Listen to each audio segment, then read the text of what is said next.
So hello everyone, hope you're all doing well. Hope you're enjoying your day so far. Uh, the theme today is kind of based around the youth, like a lot of the stuff that we did earlier today. And we got a little bit of an update on the hackathon, and the future looks bright in Indigenous clean energy. And without further ado, I'd like to introduce you to this next session of the day, which is called Solutions for Microgrids and Diesel Reduction, where Schneider Electric will share their latest technology through a series of presentations that will introduce you to technology that can help make your buildings greener and help reduce the reliance on diesel fuel. I'm really excited for this session. And with that, I will pass it over to our very own Terry Lynn Morrison, Director of Strategic Partnerships and Communications here at Indigenous Clean Energy. The floor is yours, Terry Lynn. Good afternoon, everybody. Nindaluisit Terry Lynn, Oct Leowit, Ottawa. Thank you, everybody, for joining us for this partner presentation that we have here this afternoon with Schneider Electric. Just to give you a little bit of background information on Schneider, they've been a partner, a supporter of Indigenous clean energy for the last few years. They provided financial contributions towards the 2020 Catalyst program and other programs here at ICE. So we really value, their contribution and their support. They also do mentoring. Petrap's been a mentor to the Catalyst, and they are an industry that is, promoting automation and digital solutions for efficiency and sustainability. So we're going to hear about some of the new technology that they have and want to share with everybody. So I'll let them get started, and I'll hand it over to Frederick to begin his presentation. Thank you very much, Terry, and good afternoon.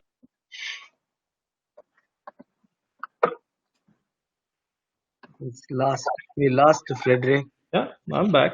Okay. Yeah, it looks like, yes. Right, so yeah, my name is Frederick Morsi. I'm the VP of Schneider Electric Canada Services and Microgrid Solution. I hope you're all doing well in this very special time, and I wish you all a great 2021. We'd like to thank the ICE organization to welcome again Schneider Electric this year, my colleague Pratap and myself to this year ICE gathering. I have to tell you that I kept very great memories when we were all together in 2019 in Ottawa. I remember very, very precisely the passion from the different community leaders and the energy catalysts that are acting now in building a new energy landscape and ecosystem for the communities. Today, I'm going to talk about the sustainability, efficiency, and resiliency that we all need to step up and innovate to better support our remote communities across the country. At this moment and this time, everyone has been speaking about COVID-19 and the associated impact on the recession of our economies. And of course, COVID-19 is changing the course of our lives, but the first thing it's probably done is made us realize how vulnerable we are to the natural phenomena.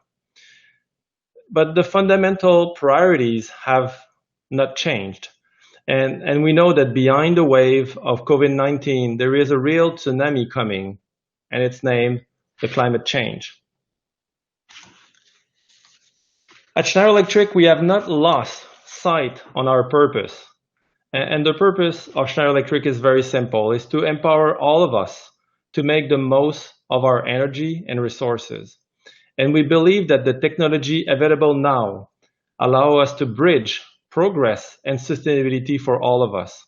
At Schneider Electric, we call that life is on. So you see, on one side, we have to bring energy to all the people that still do not have access to it. And it's close to 2 billion people on this planet. We truly believe that access of electricity is a basic human right. And all of that at the same time, we got to make sure that the footprint of the energy and the resources, the carbon footprint, will be divided by at least 2 in the next 20 years. So the main challenge our generation will probably be facing is the climate change. And we are the generation, we are the one generation that can change the trajectory of the carbon emission and therefore having an impact on climate change. At Schneider Electric, we are a very active corporation and organization that want to act on climate change. Matter of fact, we feel our own responsibility to act about that. And that's why we join a UN-led initiatives and regroup with other corporations like us. I have to tell you that I've been working for Schneider Electric for the past 23 years. And the purpose of our company and the fact that we are very active in the field of sustainability make me very proud to work for that great company.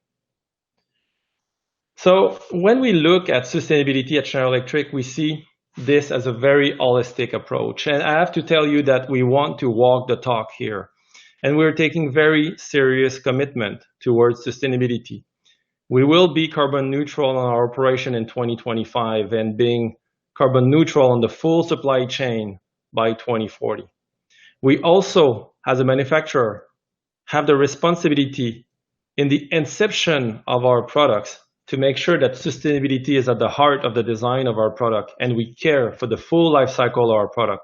That's what we call green premium. And matter of fact, we have 75% of our product that are green premium as of today. So what does electricity is bringing us? Well, it does contribute to build a greener future. Let's think about what's possible now with solar energy, microgrids, net zero building, and all the transformation around the electrification of transport. There is a real movement out there.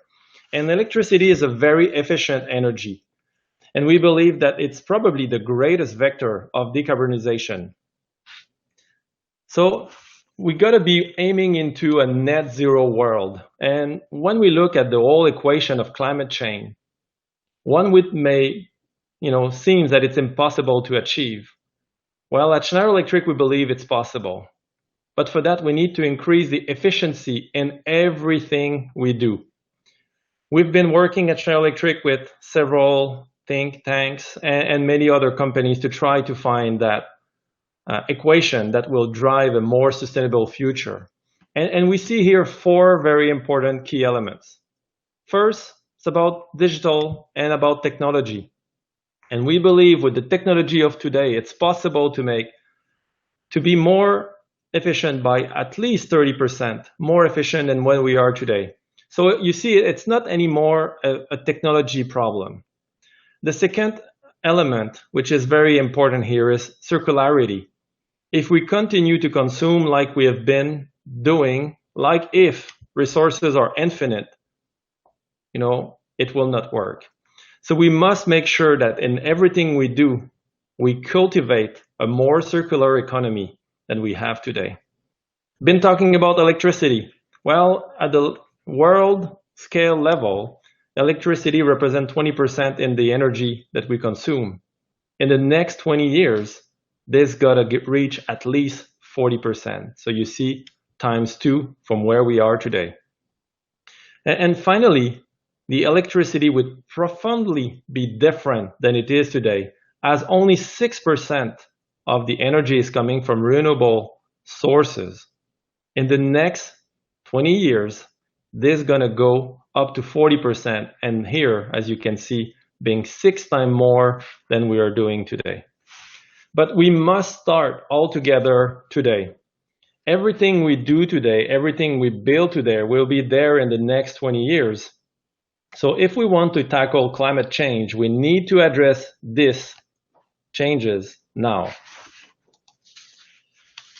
So we see a future that is going to be more digital, more electric, a future that will make our environment smart and green. I remember very, very well the dialogue we had when we were all back together in the fall of 2019, when we heard many Northern community leaders talking about the energy transition much needed to support the development of their communities. While the past was built on diesel energy, the future is to harness the abundant renewable energy sources that we have around us. Renewable energy like the sun, the wind, water, and biomass that can create an electric and green future that will contribute in the development of the communities.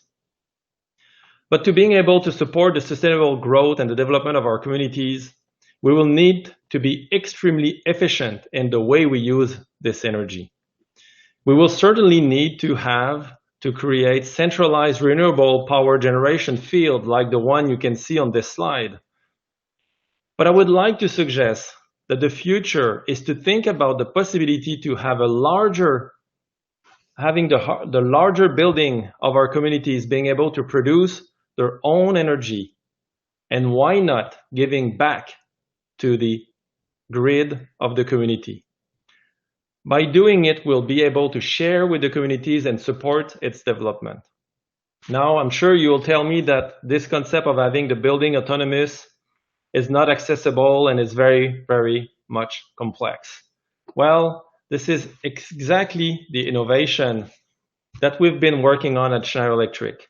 Having in mind to answer this question, how can we simplify drastically the creation of an energy ecosystem for the building of the future? The building of the future that will be net zero and very much resilient. So as I said before, it's not anymore a question of technology because the technology exists today, but we got to find a way to keep it extremely simple and accessible. So this is exactly what we've done at Schneider Electric. We work on that piece of the puzzle, especially around the electrical distribution ecosystem, to really make it, creating here a new energy ecosystem for the building. We're very pleased today to share with you one of the great innovations we're launching this year, which is called the Energy Control Center. My colleague Pratap later on in this presentation will be able to tell more of the technicality around it. But as you can see on the slide, it looks pretty much like any electrical switchboard you will find in the building across the country. But this one is very special. This one is an industrial solution, fully compliant to the Canadian electrical standard, and by the way, that can be ordered from a catalog.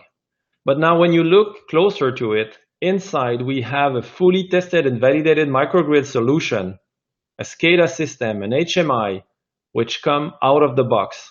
So out of the box, you'll be able to see the full application of a microgrid application ready to operate. So what do we have inside? As I said, we will have a full state-of-the-art microgrid application where you will find a power management system which will help to control the load, the grid stability, and also offer the possibility to connect to the building BMS. At the same time, out of the box, you're going to have an energy management system with advanced analytics and an interface with external system like the energy market price, could be specific grid demand response, and very importantly, and we understand, the weather forecast that could have an impact on the availability of renewable energy. So out of the box, you will have a state-of-the-art microgrid application that will help to generate a more resilient and predictive use of the energy. But why not here as well, creating the possibility to monetize and share the energy flexibility generated to the rest of the community. The results here are absolutely significant. We can save up to 30% of the total project cost if you compare to a typical and traditional electrical distribution equipment and a PLC-based design solution that requires lengthy design work upfront in the project. And more importantly here, it does reduce significantly the technical risk in implementation of that technology and accelerate the project deployment. We wanted here to share with you a project that we have done in North America, in Iguagig in Alaska. It's a project we work in partnership and collaboration with ORPC and CIMA Plus. It's a great project here as the community is harvesting the power coming from the river to generate a continuous flow of green energy to the community and the village. To help to increase the community base load of renewable energy, they've been using the ORPC RivGen technology. If you want to know more about the RivGen technology, I really suggest you to reach out to Alexandre Paris, who is the ORPC Canada CEO. He will be able to tell you more, and I give here his personal email address. Like any project that you guys have been working on, where there is an energy sources to be integrated into a grid, you understand the challenge to integrate this new energy sources. And as well here in this project, we were asked to integrate the energy battery storage into this all community grid and to ensure the stability and the resiliency of the grid. This is exactly what Schneider Electric delivered on this project. We developed an electrical microgrid system, very simple here, to enable this grid connectivity.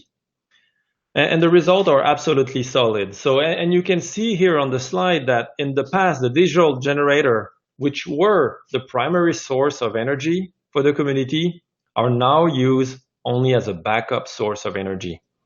Again, you can see that it's now possible to make significant changes in the way we build energy ecosystem that will be supporting our community growth and development.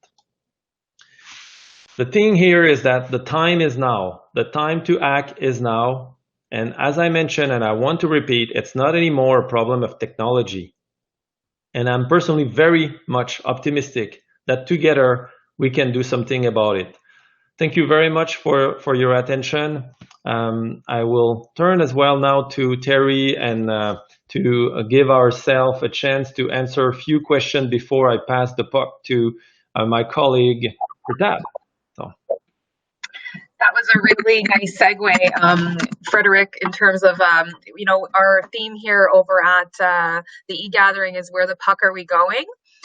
So yeah, let's pass the puck over to the trap. I'm just going to go in quickly. I don't see any questions that are there. So if anybody does have any questions, if you could just pop them into the chat. We're going to continue with Pratap's presentation, and then we'll come back for some question and answer periods at the end of that presentation. So Pratap.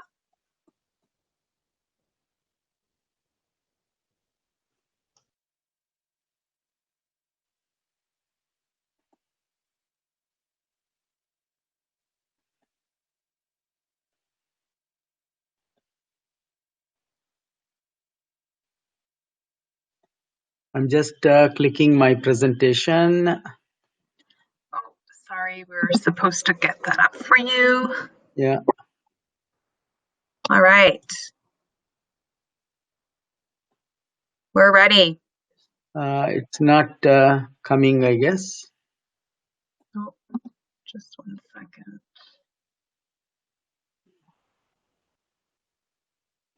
So in the meantime, we do have a question from the audience, Frederick. It is, what is the limit on numbers of resources in your system that your system is able to integrate? It's a good question. Thank you very much for asking. On our solution that I did present, we would have a limited number of energy resources that the system will be able to support. Pratap will be able to give you this limitation. But then obviously with our microgrid application, we can really increase the number of energy resources that will be integrated into the system. So Pratap, can you answer the technical question on the energy control center? How many energy sources out of the box the system will be able to support? Yeah, so hello, good afternoon, everyone. You can hear me, right? Absolutely, Pratap. Yeah, so we can add actually number of resources out of the box. We can add solar, we can add energy storage, we can add CHP, we can also add existing generators. So number of DERs we can add, and at the same time, if anything very specific, we'll be able to also address that one.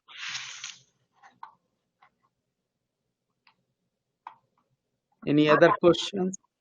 We'll just get started into your presentation and we'll come back for questions in a bit, okay? Okay. Thank you for that. Thank you, Frederick. Thank you, Terry. Thank you for the opportunity. This is a great sort of information which we are talking. Frederick already touched upon a number of things, and also he touched upon diesel reduction.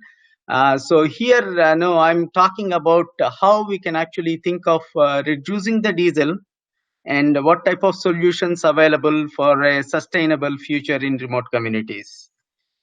So when we think of diesel reduction, so first of all, in Canada, in remote communities, roughly around 80% is coming from diesel for the electricity generation, and 20% from the renewable energy from one of the industry reference right now.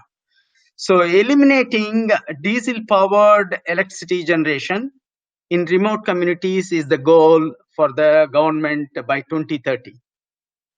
So burning diesel for heat as well as power, it creates actually health as well as environmental issues. So diesel must be transported into hard to reach communities at high cost.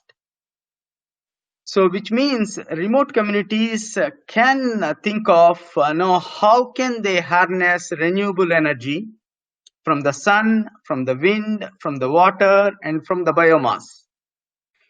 So this will create the economy, the sustainability, and low carbon footprint, and more importantly, jobs in the remote communities with high tech, jobs in remote communities. So energy generation coming from renewable energy will facilitate diesel reduction. Not only doing that, also it will address the health, the cost, and also sustainability. So we will see actually, what is as Frederick mentioned, COVID-19 has not changed the real priorities.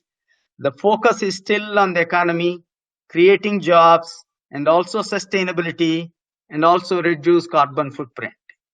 So with that, we need to think of what we can do in remote communities. As you can see, health and happiness, and also there are 3 areas which we can actually address with renewable energy. The first one is environment. So 46% Canada greenhouse gas emissions are coming from buildings, transportation, and electricity. And the second one is when we think of renewable energy, the economy in indigenous employment, and also high-tech jobs. And we also can think of how critical facilities like hospitals, like grocery stores, everything, continuous power, we should be able to supply when you have the facility of generating power locally with renewable energy and clean energy. And then it comes to actually, because now that energy is actually transformation is happening, renewable energy is available, how we can actually bring the fuel-based standalone generation to off-grid, microgrid with clean energy generation. So that is where we actually think of how can we create. When we think of microgrids actually transform remote communities to become more cost efficient, resilient, and also sustainable. So when you think of all the 3 layers, this is where actually we can think of all the issues what we are having, and also at the same time address how we can reduce the carbon footprint. So from 2015 to 2020, there is a gradual change in remote communities. More and more renewable energy is coming onto the grid, onto the available a system in the remote communities. So sustainability is a journey. As I said in the beginning, almost 80% of energy is being generated from the diesel. So how can we actually go by 2030? Almost all the generation is coming actually from renewable energy. So this is a journey. So we need to actually think of a strategy. We need to think of how can we execute. There are some solutions which can actually bring directly to the remote communities, like what Frederick has shown about the Energy Control Center, and also iterate how we can actually do that and also digitize. So this is where the monitoring and also think of how we can monetize and also we can do some sort of coming from this is the savings. So when you think of remote community, and also it starts with community energy planning. When you think of community energy planning, there are many things we need to do, but on microgrid side, we need to think of microgrid qualification and also feasibility study. And then when we do this community energy planning, then it will ask for actually, how can we implement this? That is where we introduced a fuel saver solution for diesel reduction and also creating the sustainability and resiliency. So when you think of these studies, there are two types of studies which we can think of. One is the qualification study. The question is a microgrid financially feasible for my site? So analysis like site existing infrastructure, the loads, the generation assets, and the functional performance requirements of the future microgrid. And then when you think of the financial feasibility, then it question comes actually, is microgrid technically feasible for my site? Then it comes actually the combination of multiple power systems, engineering studies, and also evaluate technical feasibility of the future microgrid. So when you do these two things, then that's where actually we can think of, how can we do this? This is where actually we have done a number of microgrid projects globally, and we have come out with sort of a simple architecture. Initially, it used to be very complex. The people used to think of, how can we create this microgrid? Most of the activity used to be done at the site level. Now, actually, we have moved that complex to simple structure, and you can see actually 5-layer structure here. So we start with actually existing infrastructure, the structure, what is available today, protection schemes, loads, and also what is the available metering. And then it comes to actually what type of distributed energy resources we need to add. You can see from here PV, wind, storage, as well as gensets, existing gensets. And then it comes to actually, once you have these two equipment, once you are able to actually say that these are the renewable energy resources we can put, then it comes actually how we manage the system. That's where the microgrid control comes into picture, which will understand the power management, and also it understand the energy management. And then when it comes to all this, we want to monitor, we want to understand what's going on. That's where the SCADA, which is the supervisory control and data acquisition, comes into picture, which can be there at the site level, and also it can be there actually at the cloud level if the communication facilities are available. If not, then we can put everything at the site level. So that's where the analysis comes into picture, optimization comes into picture.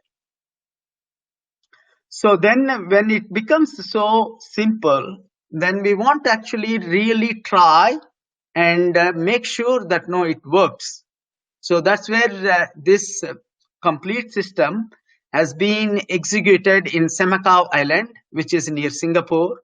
We worked with wind turbine, 3 gensets, PV, and also grid tie of the storage. And also we are adding more and more other distributed energy resources. Here actually we are forming like a consortium, and our Schneider electric control system is being in place, and it is working from a few years now, and the system is working.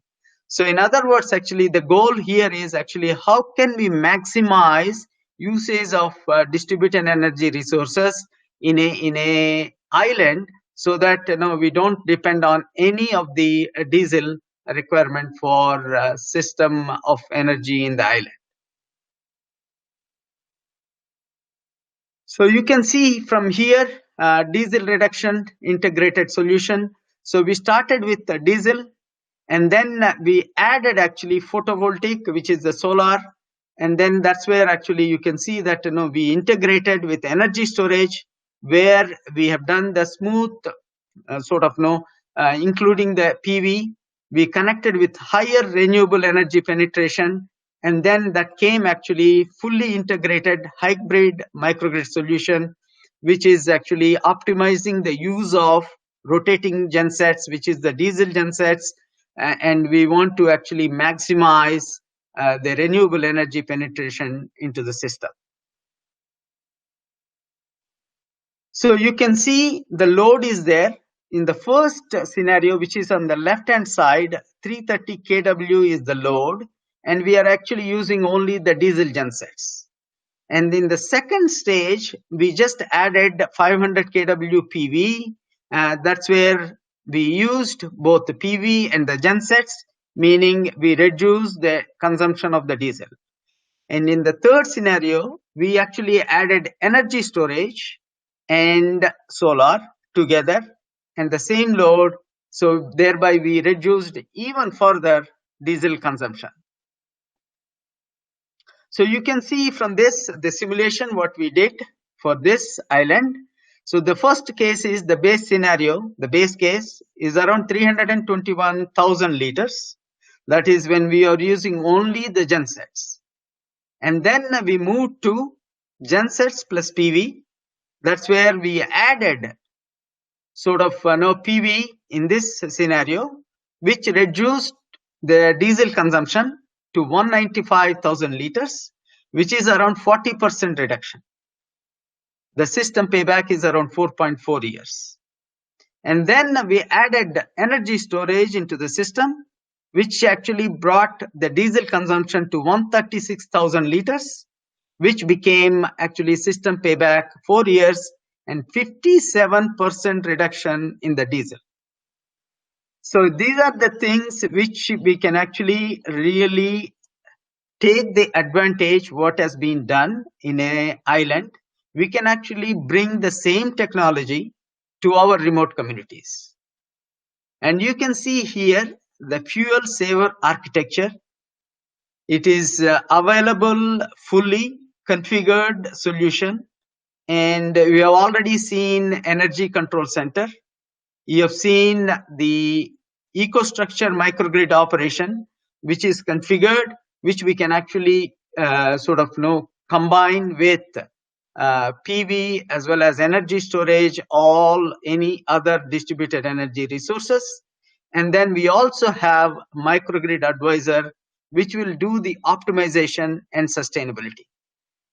And then you can also think of the either connection to the system, what is available with the diesel gensets, and then we can also add any EV load if at all, if it is required in future.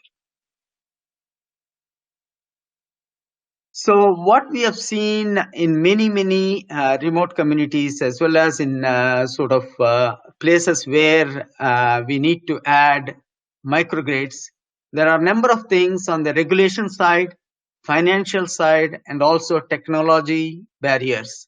So that will prevent actually having energy resiliency and sustainability. That is where we helped in Semakau Island. We worked with a number of people, and the question is actually how can we help here in Canada? That is a very good question, Pachap. I have a question for you. Thank you for presenting that technology. It's very interesting to see the innovations that are coming forward. Being in Canada and working with remote communities, one of the things that we're faced with is the reality of the climate and the extreme cold. So I'm just wondering, you presented the Singapore island, but what about in Canada and our climate? How is this technology built to last? Yeah, so the temperature wise, we have actually worked up to -40 C.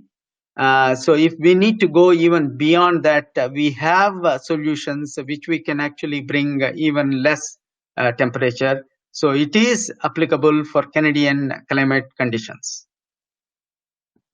Yeah, I know that's always something that we need to consider. So we have a couple of questions here from the audience. I'll throw them out there and you guys can answer. One of them is, what is the cost per kilowatt hour with Schneider's integrated system? So we are actually not exactly like a kilowatt. Depending on the number of distributed energy resources we need to include, because the megawatt is not the primary aspect of it. The aspect is number of distributed energy resources we need to include, and also the complexity of the site, and also the number of use cases which we need to implement. Those are the parameters which will define the pricing. Okay. We had another question talking about provincial integration. So Roland was wondering, he said that he would, the panel that was up, would that be able to integrate into provincial requirements? He's in Newfoundland, and that seems like it's something that's pretty strict over there. Maybe Pratap, I can start and then Yes. I'll let you complement. So the panel that we shared with you, it is a very standard Schneider Electric switchboard panel, which is, as I said, fully compliant to the Canadian standard, and as well when it is installed in the building environment, we understand the utility regulation on the utility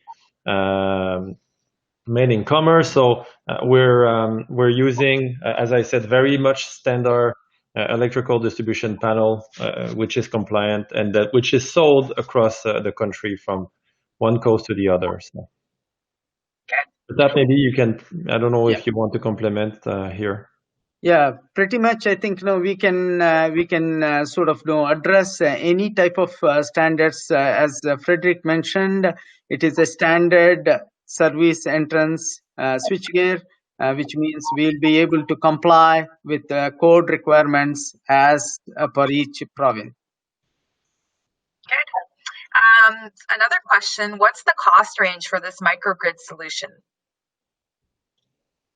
I know that you mentioned the payback, over the life cycle could be, as little as 4 years, but what's the upfront cost?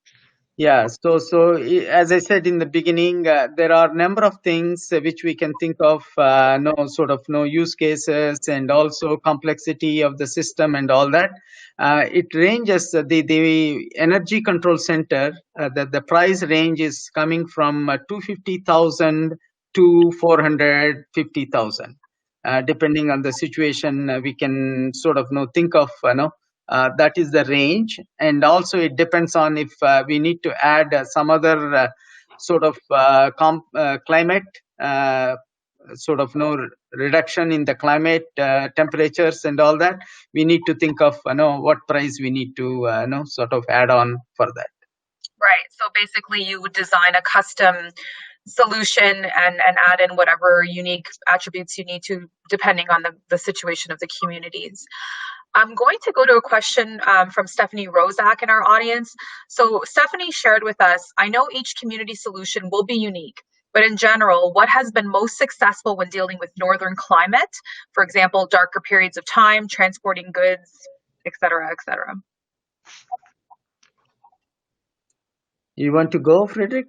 Yeah, I'll start and then I'll let you complement Pratap. So as mentioned, I think every communities and every part of Canada would have its own reality. And as I said in my presentation, I think there are out there abundant natural resources or renewable resources that we can harvest. Could be, as mentioned in our project, could be a river where we can use the river flow, which is steady, even during very long winters, and there is still current flowing into the river. So that's something that could be leveraged in that community and being very efficient and as well very much reliable. As well, I think we've seen implementation of solar application and PV being used up north, and Pratap, I'll let you complement there in terms of the efficiency. Of course, wind is a reality which is and available pretty much everywhere across the country, but some areas would be more efficient than others. So we really need to look, and as Pratap said, that's what we're looking at this microgrid feasibility study to understand with different source of technology price point, what would be the optimum to being able to be leveraged in that area. and that's where we need to select the right economical technology fit for these applications. But as I said, right now there is a lot of things that are made available. The technology in renewable energy is going fast. The price is going significantly down, and we have seen the price of solar panel being divided by 7 in the last 7 to 10 years, and the battery energy storage being divided by 2 in the last 2 years. So what was probably a different reality a couple of years ago is drastically changing, and I feel it's for the better interest of our communities here. Pratap, you want to complement here? Yeah, so main thing is we have seen the opportunity to actually include a number of distributed energy resources, and depending on the location, depending on this, we have actually created what is the best optimal ratings of each distributed energy resources. That is the study what we can do. That is the study we can help. That's where actually we decide the best combination of renewable energies to be included in the system. And I feel that to complement that, Pratap, I think the key here is very often the combination of different renewable energy sources, which, again, by the nature of these renewable energy sources, they're there. The supply chain of this renewable energy, it's there. It can vary from one to the other. The additional of battery energy storage help us as well to create a more resiliency in the availability of this power, and being able to use the energy that is stored in the moment where the renewable energy may not be as present. So that's what the new energy equation makes it possible now. So. That's awesome. So we do have to wrap it up, but we did get quite a bit of questions that we didn't have a chance to offer to answer. So what I did in the chat was I put a link to the ice gathering community. So we have an online community where you can go and talk to different panelists, send messages. So go there, connect with Pratap and Frederick. I'm sure they'd be happy to keep the conversation going and to be able to provide solutions and how they can help, our communities in Canada. So thank you guys very much for taking the time to present to the audience today. And thank you again for, your commitment to Indigenous clean energy and your continued partnership with us. We hope that this relationship will continue on throughout the years. So have a really great afternoon, everybody, and we'll see you at the next session. Thanks. Thank you very much. Thank you very much, Terry, and thanks everyone for participating today. Thank you. Thank you. Bye-bye.